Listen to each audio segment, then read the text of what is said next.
Good morning, YouTube. So I was looking at the comments the other day, and somebody was asking me to shoot a video on setting forms. So what I'm going to do is I'm going to set up a little shed pad here, and we're going to go through the steps of laying it out, putting up the string line, setting the forms, and bracing.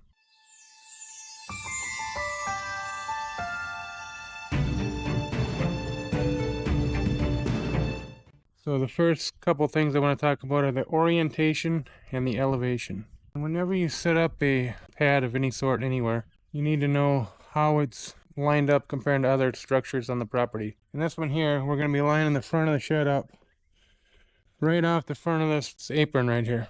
We're going to set a string back here, pull it across, and set that front row. That's going to give us our first orientation marker. So a couple things that I find are important, which a lot of people don't. Using the right tool for the job. So whenever you're putting line up, a 4-foot line pin is very nice to have. You can do it with the smaller ones. I see a lot of people do it. The reason for a 4-foot line pin is when you hold it, you can see that it's nice and plumb, straight up and down.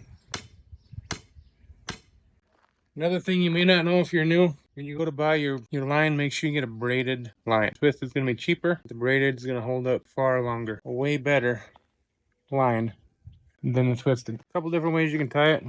This is just a simple oxbow. Make a loop, finger screw, boom.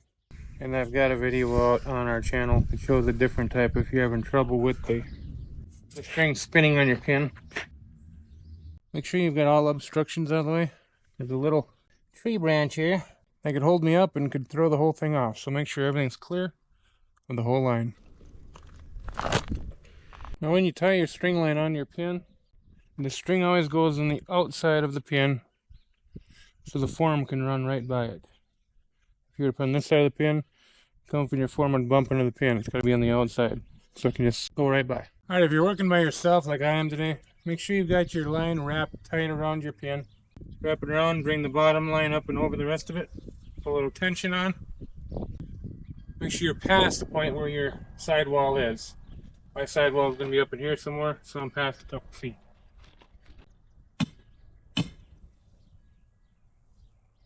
Alright, that's pretty much in line. I gotta get my pin plumb.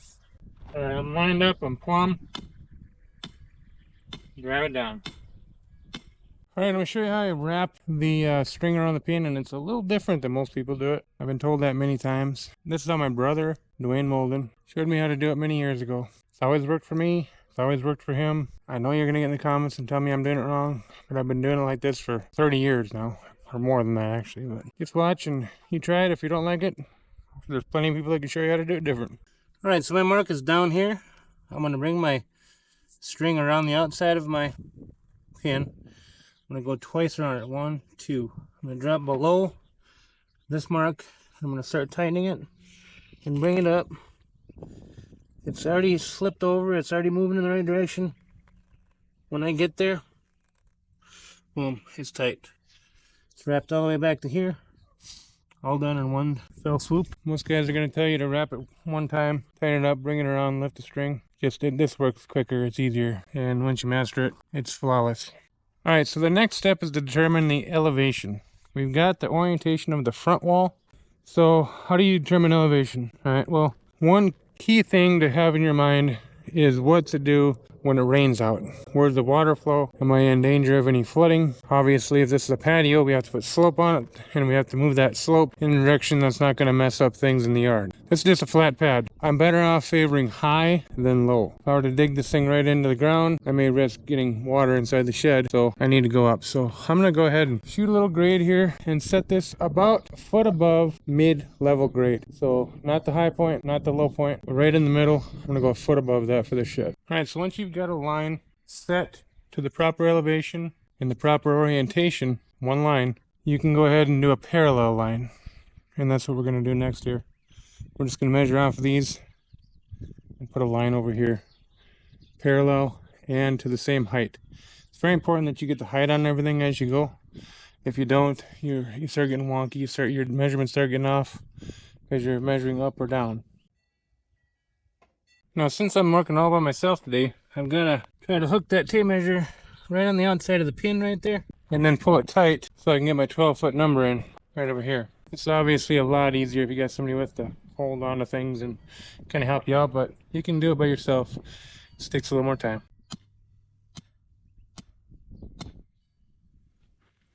I found this in a little bit generous, just because I know I still got a little sag in my tape measure.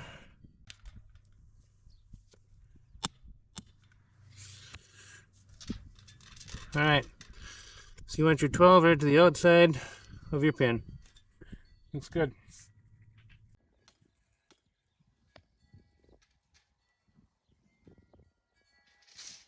Alright, so once you've got your two parallel lines up at height, you're going to have to pick a corner.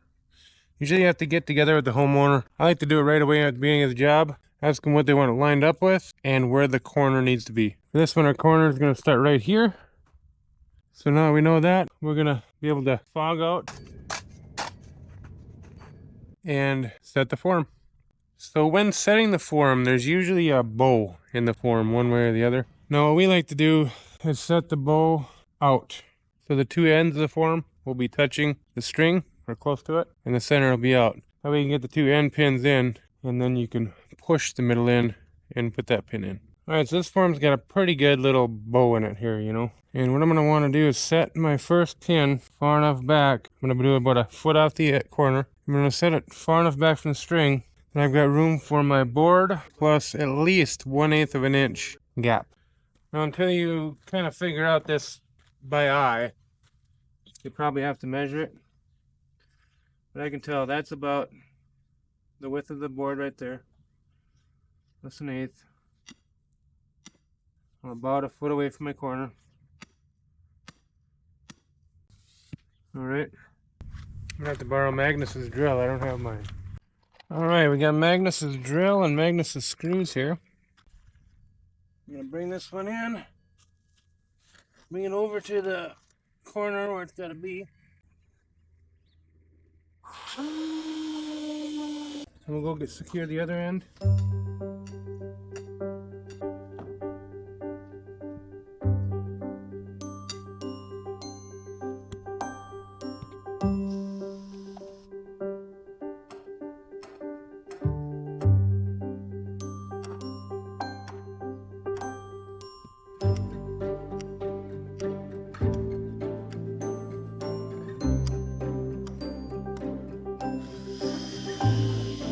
You can see I've put a pin in, you know, with a 12-inch form, no more than 30 inches apart.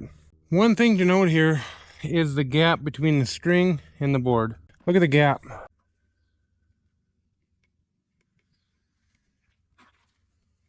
At no point is that gap less than 1/8 of an inch. As soon as you start crowding your line can get pushed over. When you're going to set a tall form like this especially, and you're going to brace it with turnbuckles, leave that 1/4 to 1/8 inch gap. You can close that gap with the turnbuckles. Now another thing you might notice is that all the pins are going to be driven down flush with the top of the form. So when we go to screening, we're not bumping into a whole bunch of stakes along the way. And this way I like to do it. A lot of guys in the crew don't like it because they can't get a hold of the stake for pulling. So they'd rather suffer during the pour, have it easier after, which makes sense too. Kind of a personal preference thing. So when it comes to turnbuckles, I do them a little bit different than other people. Like I said, I always gap that string 1/8 to 1/4 of an inch. And I always bring my turnbuckles almost completely together. You know, leave maybe a 1/4 to a 1/2 inch between them. So they're all set up to push. The reason I've done that is a couple times when it's rained between the pour and the setup, or if the ground just wasn't quite as firm as I thought it was, I've had to back a couple turnbuckles out all the way. It still wasn't quite enough to push, so then you got to reset it. So I just like to start with as much push as I can get. So for the most part in a scenario like this, a turnbuckle every 3 feet is going to be sufficient. You can basically go 3 feet away from the corner, and every 3 feet thereafter, and this height should hold. Now if you got really soft ground or a taller form, you're going to have to move them closer together. If you're dealing with a shorter form, you may be able to go every 4 feet. The first thing I like to do is screw them to the form. So I'm just going to toenail them with a 3-inch screw to the form. Then I'm going to put the stake in the back, hammer it in, and then adjust everything to the string.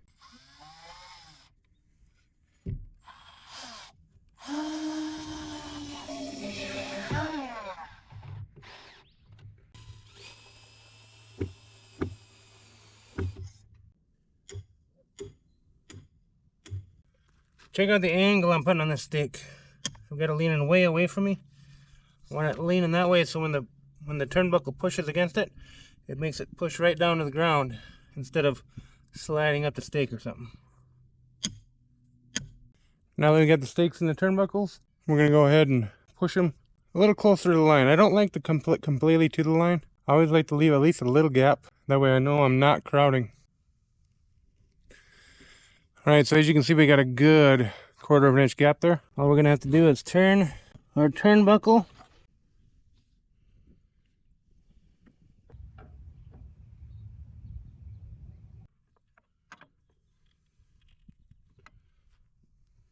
Alright, so there's like a 1/16 of an inch gap there now. That's going to be good. If that's all we give them is an extra 1/16 of an inch of slab, they're not going to mind.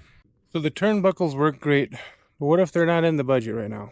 Then you can just go to using a steel pin. I call them pins, some people call them stakes. I call wooden ones stakes and metal ones pins, but anyways, you could take a pin like this, drive it in at that angle, and that's going to serve as a kicker. You're going to want to go closer together. On a 12-inch form, you're going to want one every 24 inches. I'm going to use a 30-inch stake on these ones. If the ground is softer, I'd have to go up to a 36. And if it's real hard, you can go down to a 24. Go ahead and drive this one in, and you can see how that goes.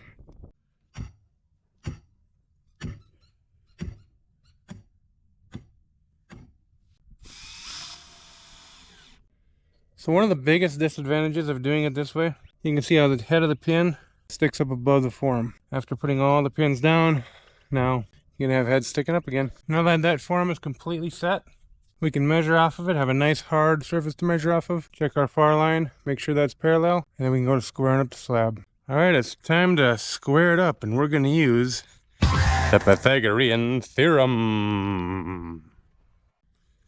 Kind of, not really. More like a calculator app for my phone. And this is one I use. Concrete Calc Pro. Works great. Costs a little bit of money. Well worth it to me. I'm sure you can find a free alternative online. Now if you're going to square this thing up by yourself, there are ways of doing it. But it's not easy. I'll show you how it can be done. But I highly recommend getting a friend. Like I said, you can square these up by yourself, but you're going to spend a lot of time goofing around, putting screws in, and trying to replicate your friend's hand. Let's see if we can make it happen. So we need to measure from this corner. That's the best way I know how.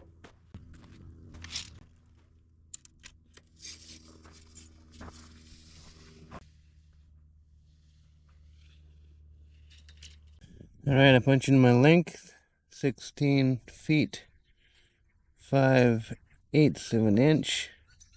Length, 12 feet width. Hit the button, square up, 240.5 inches. We're coming out to 240 1/2. Alright, so if you're doing it by yourself, you're going to have to get creative.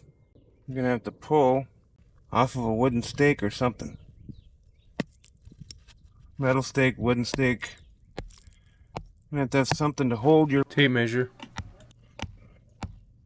You're by yourself.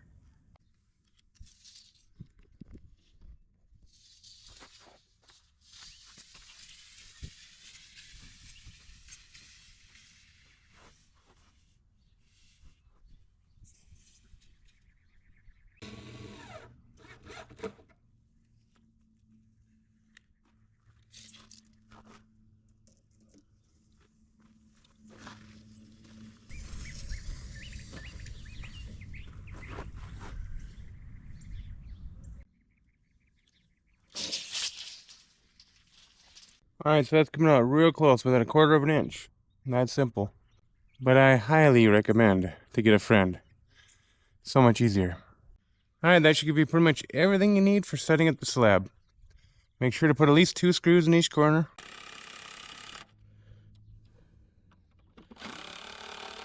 That'll hold them good and strong.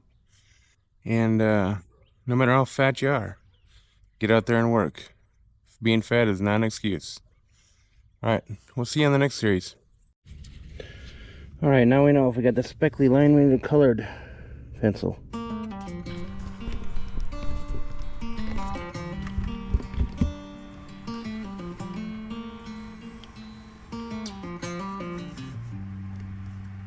Heading back to used to be home, passing by those little towns I know so well, stopping for gas and then I'm behind the wheel again. Driving is like a spiritual cleanse, where every mile is a new beginning and every bend holds a new end. Eyes on the road, don't lose control. I'm speeding fast to chase my soul. I'm driving to get away. One more tip, make sure you put 2 screws in each corner. Holding on or letting go. And Another day. Neon lights in the fast lane life, riding high, reaching for the sky. I had it all but lost and fell back. you're working by yourself, make sure that the line is secured. Spent my time playing the game where every single day was a losing battle and every drink was a dead end.